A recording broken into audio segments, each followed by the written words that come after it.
ఆయన తెలంగాణ మంత్రి. కాంగ్రెస్ అధికారంలోకి రావడానికి తన వంతు పాత్ర పోషించిన ఆయన సంచలనాలకు ఎప్పుడూ కేర్ ఆఫ్ అడ్రస్, వివాదాలకు కేంద్ర బిందువు. ఏడాది కాలంలో తన శాఖాపరమైన అంశాల కంటే ఇతరేతర విషయాల్లోనే ఎక్కువగా వార్తల్లో నిలిచారు. రాబోయే రోజుల్లో కీలకమైన పరిణామాలు చోటు చేసుకుంటాయి అనే ఊహాగానాల నేపథ్యంలో ఆయన మరిన్ని సంచలనాలకు సెంటర్గా మారతారా అనే చర్చ జరుగుతోంది. తెలంగాణలో కాంగ్రెస్ అధికారంలోకి రావడానికి అనేక మంది నేతలు తమ వంతు పాత్ర పోషించారు. అలాంటి వారిలో పొంగులేటి శ్రీనివాసరెడ్డి ఒకరు. గతంలో బీఆర్ఎస్ లో ఉన్న పొంగులేటి ఎన్నికలకు ముందు కాంగ్రెస్ లో చేరారు. ఉమ్మడి ఖమ్మం జిల్లాలో బీఆర్ఎస్ కు ఒక్క సీటు కూడా దక్కనియనన్న పొంగులేటి శ్రీనివాసరెడ్డి ఆ విషయంలో దాదాపుగా సక్సెస్ అయ్యారు. కాంగ్రెస్ అధికారంలోకి రావడంతో మంత్రయ్యారు. కీలకమైన రెవెన్యూ శాఖ చేపట్టారు. ఉమ్మడి ఖమ్మం జిల్లాలో బీఆర్ఎస్ తరపున గెలిచిన ఏకైక భద్రాచలం ఎమ్మెల్యే వెంకట్రావును కూడా కాంగ్రెస్ లోకి తీసుకొచ్చి ఉమ్మడి ఖమ్మం జిల్లాలో బీఆర్ఎస్ కు స్థానం లేకుండా చేశారు. If it's family, it has to be home. If it's home, it has to be Aparna. Saluting the spirit of every couple's sacrifice to build their dream home. Telangana ప్రభుత్వంలో కీలకమైన నేతగా గుర్తింపు తెచ్చుకున్న పొంగులేటి తన శాఖ పనితీరు కంటే ఎక్కువగా సంచలన వ్యాఖ్యలు, ఇతర అంశాలతోనే వార్తల్లో నిలుస్తున్నారు.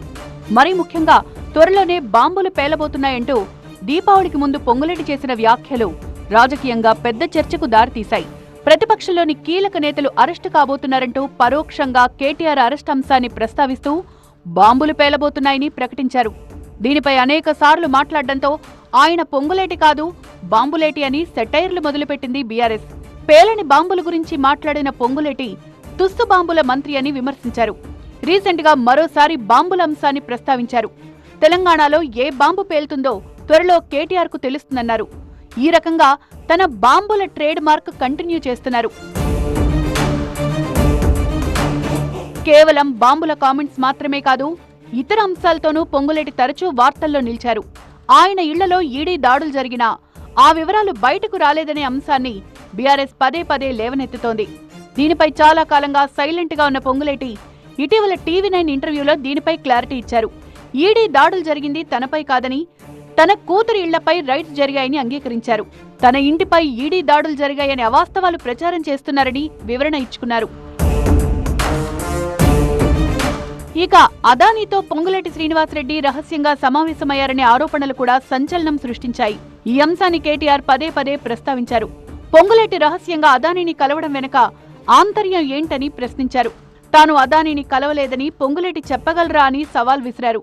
ఈ అంశంపైన టీవీ9 ఇంటర్వ్యూలో తొలిసారి రియాక్ట్ అయ్యారు పొంగులేటి. ఓ హోటల్లో లిఫ్ట్ దగ్గర అదానీ కనిపించారని, ఆయనకు తాను కేవలం హాయ్ మాత్రమే చెప్పానని క్లారిటీ ఇచ్చారు. అంతకు మించి ఆయనతో ఎలాంటి చర్చలు జరగలేదని చెప్పారు. ఇది మాత్రమే కాదు, తెలంగాణ కేబినెట్ లో పొంగులేటి నెంబర్ 2 అనే ఊహాగానాలు కూడా వినిపించాయి. ప్రతి నిర్ణయంలోనూ ఆయన కీలకంగా ఉన్నారనే ప్రచారం సాగింది. అయితే అలాంటి వాదనలో నిజం లేదని పొంగులేటి చెప్పుకొచ్చారు.